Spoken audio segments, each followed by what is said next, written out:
Well, I have a ton of works in progress in draft form and editing, but I saw the first episode of the Digimon reboot and my brain went, no, we need to stop everything and talk about this. So let's talk about it. I guess first of all, I've probably said this before, but I am kind of a purist when it comes to my favorite media. I'm like, if I really like something, I just like, don't touch it. Don't make sequels, don't make spin-offs, don't make reboots, just let it be itself. Just leave it alone. It's fine, it's good, it's perfect. So I was honestly not excited when I saw this reboot. First of all, there was the disappointment of Try, which started good. The first 2 episodes of Try were solid, and then the 3rd episode just crashed and burned, and it never recovered. I haven't seen Kizuna, so please don't spoil it for me. But then I saw that they were doing this reboot, and I was like, really?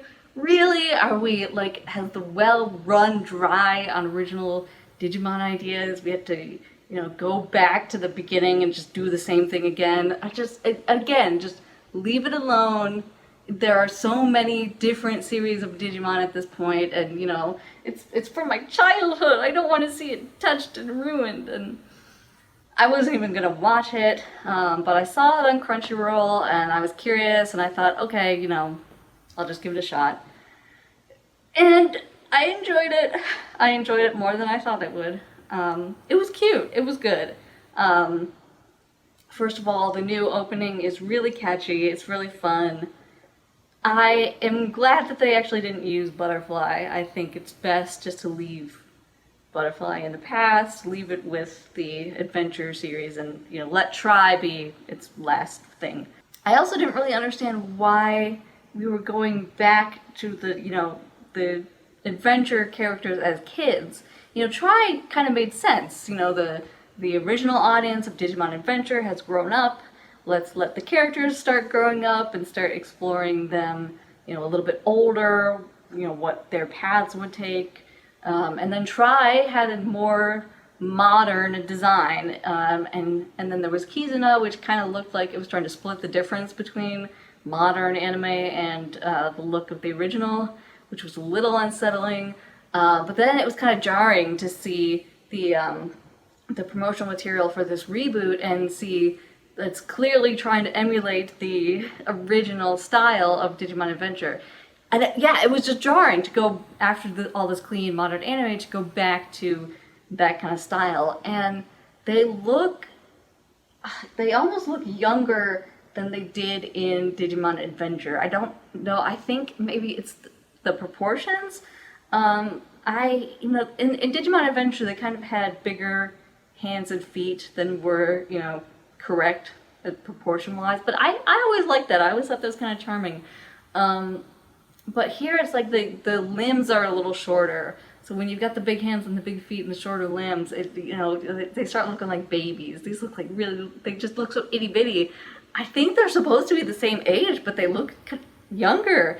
I kind of made my peace with it. I'm not crazy about all of the outfits that they're wearing, especially Matt and TK, but I guess, I'll make my peace with that as well.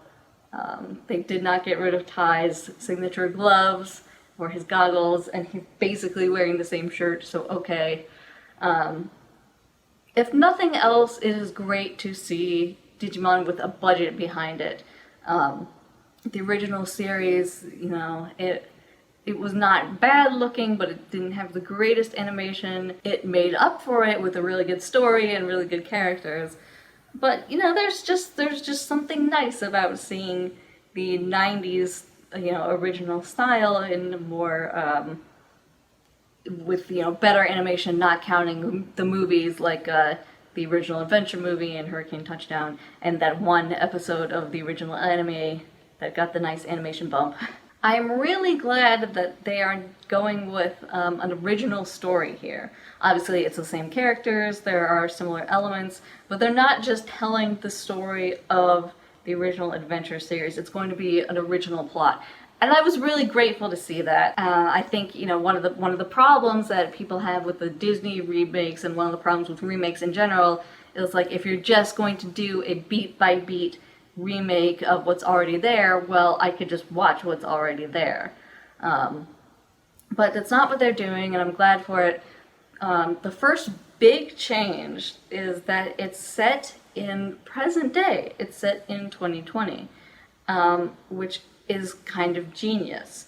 At first I was kind of sad that we're not going to see the 90s technology that was so kind of signature of the original anime, like the flip phones and the dial-up but it makes perfect sense because technology has always been such a big element of the Digimon franchise, and it's baked into the mythos. These are packets of data that have gained sentience. It makes sense to update the technology to the time, and it almost even makes more sense with a more modern sense of technology.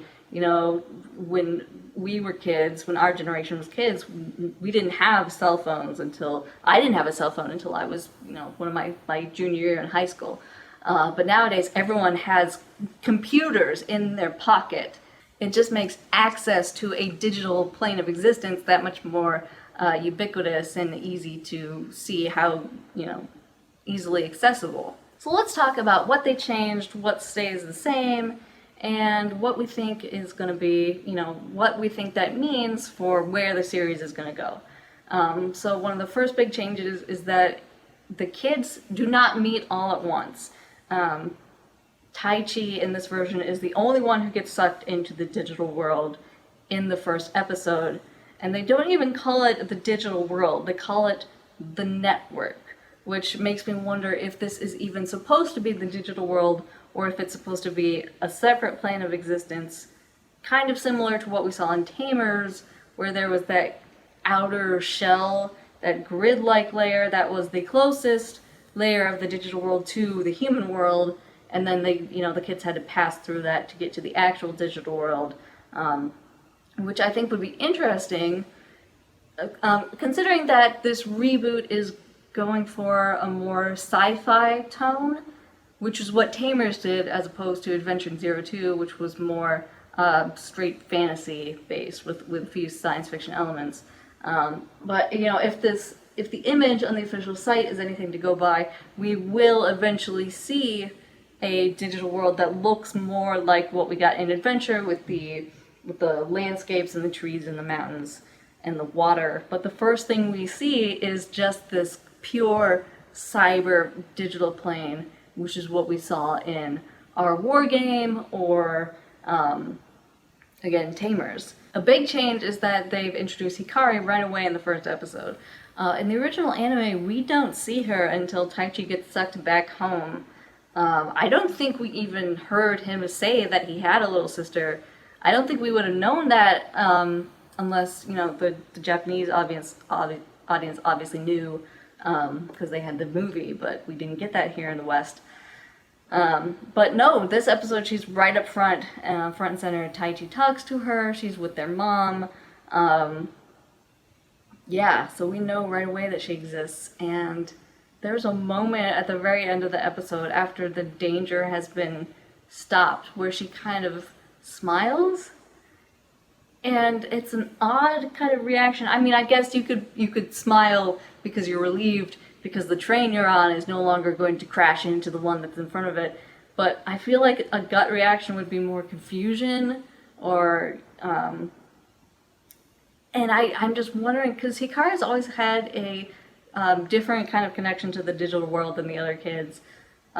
She knew who Koromon was right away before Taichi even told her what his name was. She, we've seen homeostasis, which is the essence of the digital world, take over her body and speak through her. So I'm really interested. I'm almost wondering if they're hinting very early on that Hikari is going to have this deeper connection and how they're going to explore it, especially if you look at the image on the official website. She's kind of reaching out and there's a feather in her hand. She and Takeru both have feathers kind of in the opening and the ending, which is neat. Them having the angel Digimon, but I'm really intrigued. That was always one of the elements that kind of fascinated me, and I wish it had been explored more in the original series. So I'm eager to see what they will do with that. There's another kind of slight change in Koshiro's personality. So I really liked that this first episode was only about Taichi and Koshiro. In the original series, we meet the 7 main kids in the first episode. We meet them all at once, and we get kind of the basic hint of their personality over that first episode, and then, future episodes would flesh out those personalities. But it was kind of nice to just get 2 characters, pretty much, not counting Hikari. 2 of the kids in the first episode. It kind of gave time for their personalities to breathe and kind of express themselves. Taichi's the same. He's loud, he's friendly, he's outgoing. He's Taichi. Koshiro seems a little different. He's very shy, very anxious and quiet. He's nervous at first around Taichi, and he's hesitant to come into the apartment. In the original series, Koshiro was never really shy. He was awkward around the other kids, and he didn't really have... his social skills weren't as good as the other kids, but he wasn't shy. He never had a problem talking to the other kids. He was very blunt. He would just say things, say what he thought, or just lay things out as they were, which kind of brought him into conflict with the more emotional characters like Mimi. But again, he wasn't shy. He kind of became more comfortable relating to the other kids as the original series went on. But this is just a slight tweak to his personality that I'm interested to see where that's going to go. And I like that it's Taichi and Koshiro in this first episode. And for all of the, official lineups that put Koshiro fourth in the list of kids, he was always kind of the second in command. This being, a series where data has come to life, Koshiro being the kid who loves technology and knows about data and knows all this, obviously he's going to be one of the most important characters. He was the one who figured everything out. And I think he did more, definitely than Sora ever did, maybe even more than Yamato. And he was Taichi's right-hand man through most of the second half of the original series, through all of our war game and stuff like that, even in Try. So it makes perfect sense that it would be just the 2 of them front and center for this first episode. And it's really cute. It's really nice to see them begin to bounce off of each other. So another thing that's different is the use of the crests. The crests have been introduced right away, where they weren't introduced until the second series in the original anime, and they didn't really come into play until the 3rd arc, the Vandemon arc. But here they're, right up front and center. And I think it was a good call, in the original anime they were kind of a mystery. Like, we didn't even hear the names of a lot of them until kind of late in the game, and we didn't know how they worked. But, anyone who's seen the series knows exactly what these symbols mean, what they represent. I feel like to wait to introduce them and then to spend a lot of time explaining what they mean would feel too much. It would be too much. We already understand what these symbols are. However, introducing them in a different way, especially in a different context, for the sci-fi elements of the original series, the crests were one of the more fantasy-based aspects of it, being embodiments of virtues that the characters would have to exemplify in order to make their monsters grow stronger. That's definitely more of a fantasy than a sci-fi kind of trope. And then, especially the fact that they get destroyed at the end, like the physical objects get destroyed at the end of the series, but, the powers live on inside the kids because it's the crests in their hearts, and such a fantasy trope. And it's not even, they don't have tags in this reboot. They get digivices, and then you see the symbol of the crest on the digivice, but there's no tag. And that's kind of brilliant, because we know what the crests symbolize. We don't need that explained to us. But now the exposition is going to have to be, okay, how do they work in this new context. So when we do get the explanation, it won't feel redundant and it won't be boring, hopefully, if they can do it in an organic manner. And yeah, I think that's really interesting. So let's talk about some of the things that they kept the same. Obviously, Tai Chi is the same.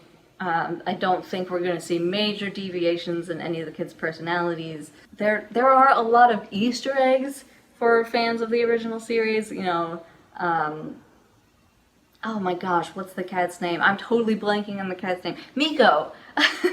There's a shot of the Yagami apartment, and you can see Miko on the couch. And I had a moment where I was like, ah, there's the cat! Tai Chi says he's getting ready for camp, which was just a great little callback to the original series before they, you know, deviated into the new direction.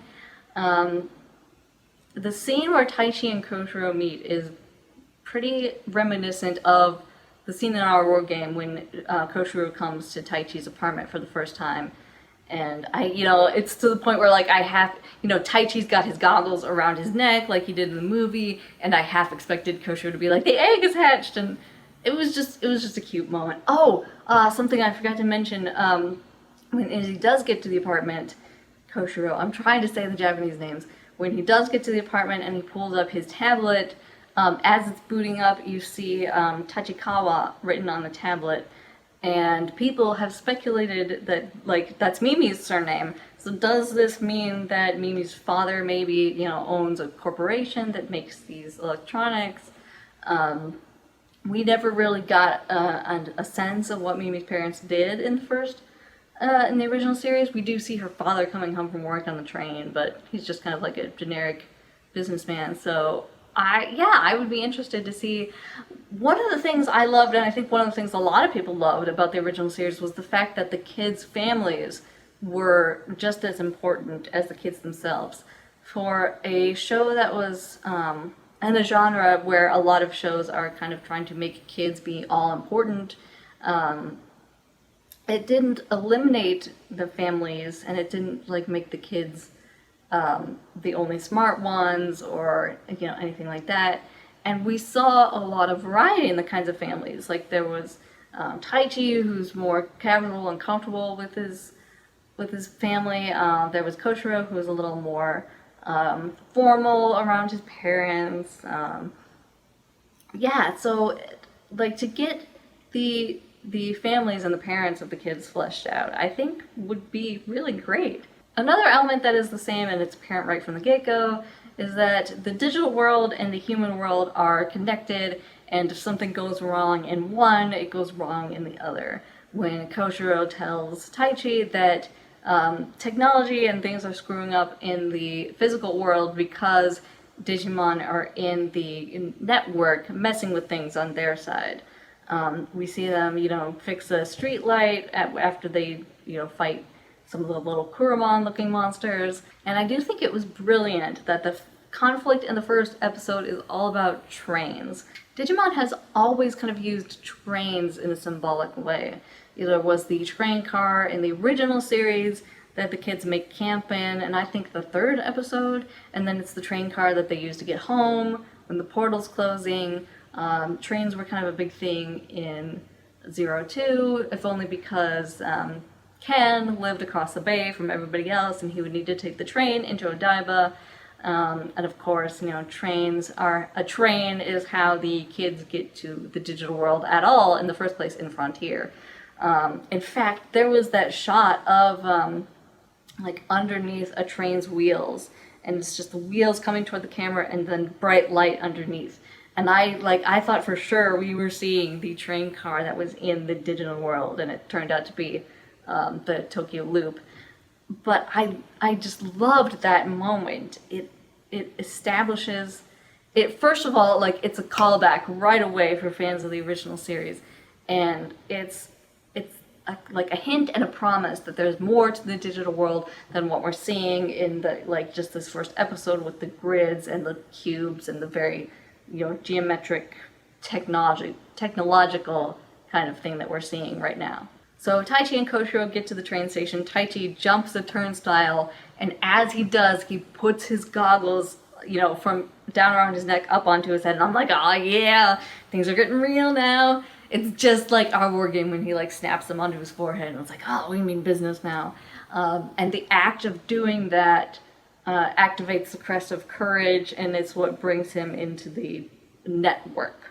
And I think that's so great. It communicates right away what that symbol means, like it's connected to Tai Chi.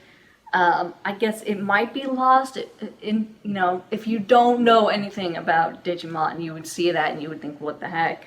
But, you know, anyone who's familiar with the show knows what that means. And I think it's brilliant. It's a little act of courage. You know, Tai Chi is willing to do whatever it takes to get to his mom and his sister and make sure they're safe and stop the train from crashing. And that, you know, is the first, you know, little blip of activating the crest of courage. And I loved it. I absolutely loved it. So Tai Chi gets sucked into the network. We get right away the connection between him and Koromon. He sees that Koromon's being defeated by, you know, whatever enemy he's fighting, and he immediately goes after him, and this allows Koromon to digivolve. And Agumon, and that's the other thing, like in the first series, the Digimon spend most of the first episode in their in-training forms, and then they become child forms. And no, right away, this time he digivolves to Agumon, and once again, he knows exactly who Tai Chi is, and Tai Chi just kind of rolls with it. I do think it's funny how Tai Chi rolls with it in this reboot, because in the original series, they kind of questioned what was going on around them. Granted, also in the original series, they were sucked into the world, they met their Digimon, we spend some time meeting the Digimon, and then there's a battle.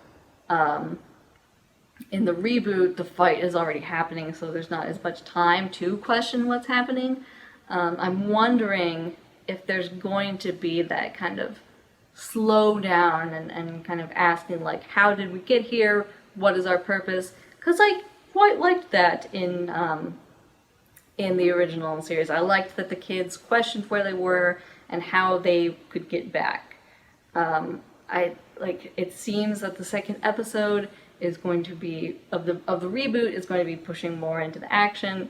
So we'll see how it goes. The opening of Digimon Adventure was pretty slow. This one's kind of fast, so I guess we'll have to see what happens. I did love that Tai Chi kind of threw himself into the fight alongside Agumon. It was one of the things I liked about Digimon, that the kids didn't just sit back passively and let their partners do all the fighting. They got into it and distracted other characters, or distracted some of the bad Digimon, or even they obviously weren't as powerful as the Digimon, but they did what they could. And it was really entertaining to watch Tai Chi grab that one and swing it around into a bunch of other Digimon, because again, now we have a bigger budget, so we're gonna get better action scenes, and it's, oh man. I loved seeing him pick Agumon up and support him with Agumon's arm around his shoulder. I just loved it. Oh, it's so cute. It's my childhood all over again. I do like also that the animation sequence, or the animation for the digivolving sequence was changed.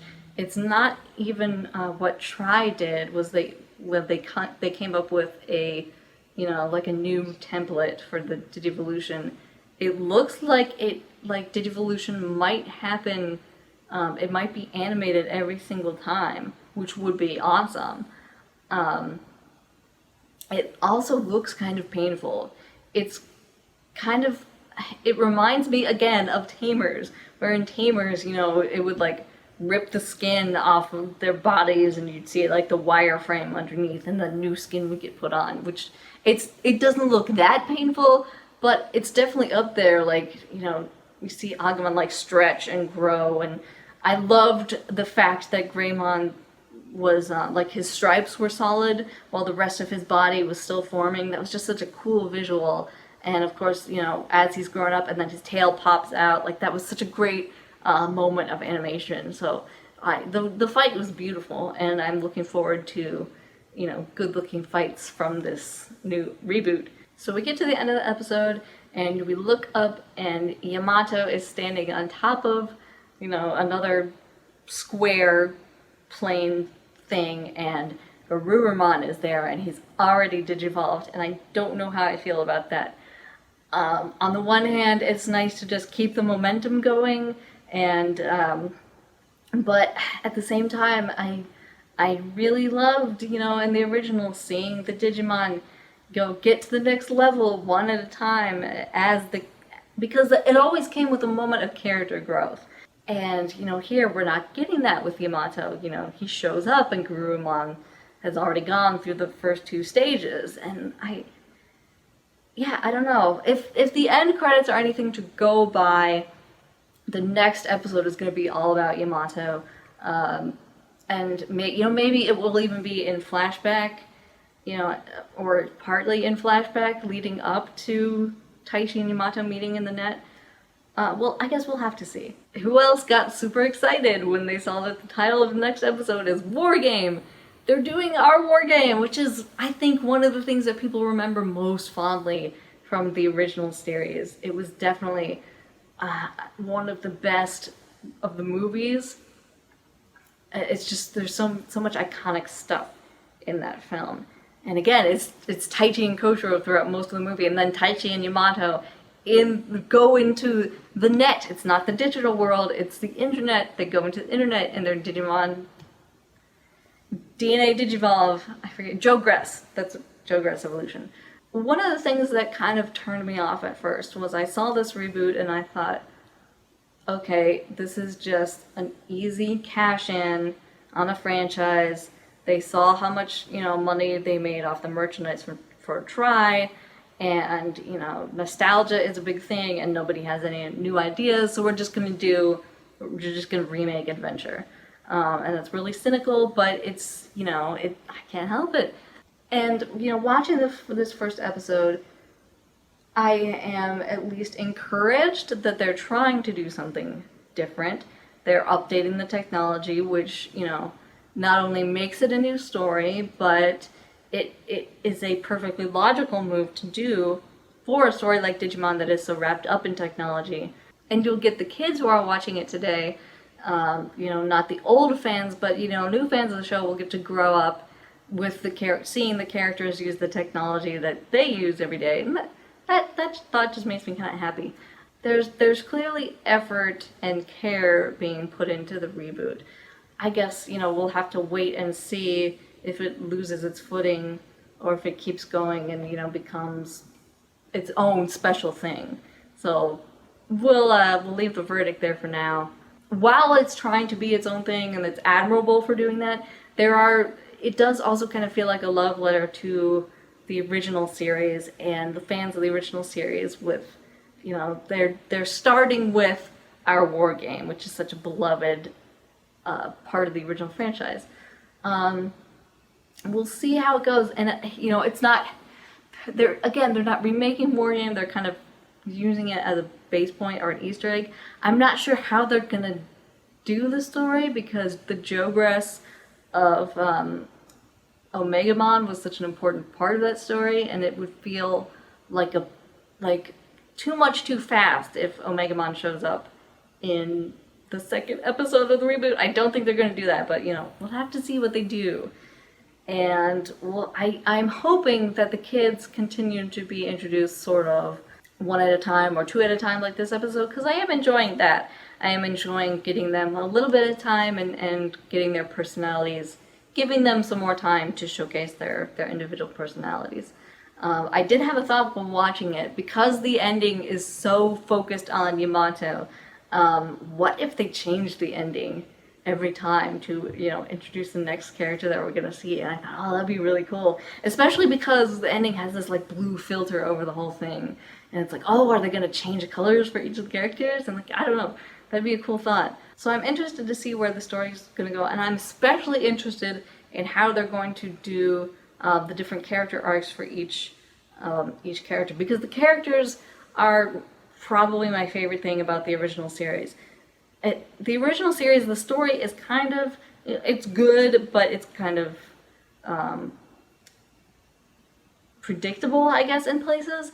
But the characters were what really made it special, and I think it's the characters that stand out for everybody. You know, when you think of what fans remember of the original series, they remember Koshiro being adopted. They remember Yamato and Takeru's parents being divorced.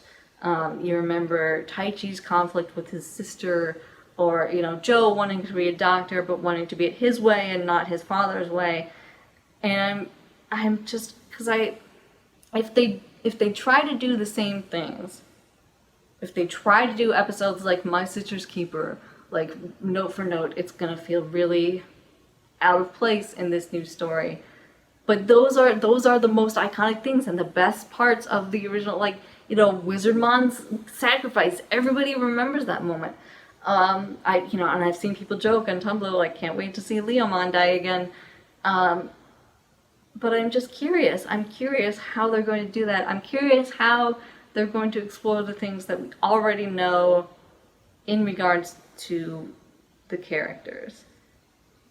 How are they going to deal with the divorce and the adoption angle? And I guess there are quite a few ways they could go with the adoption as far as Koshiro goes, because I did love in the original series how Koshiro knew he was adopted, but his parents didn't know that he knew.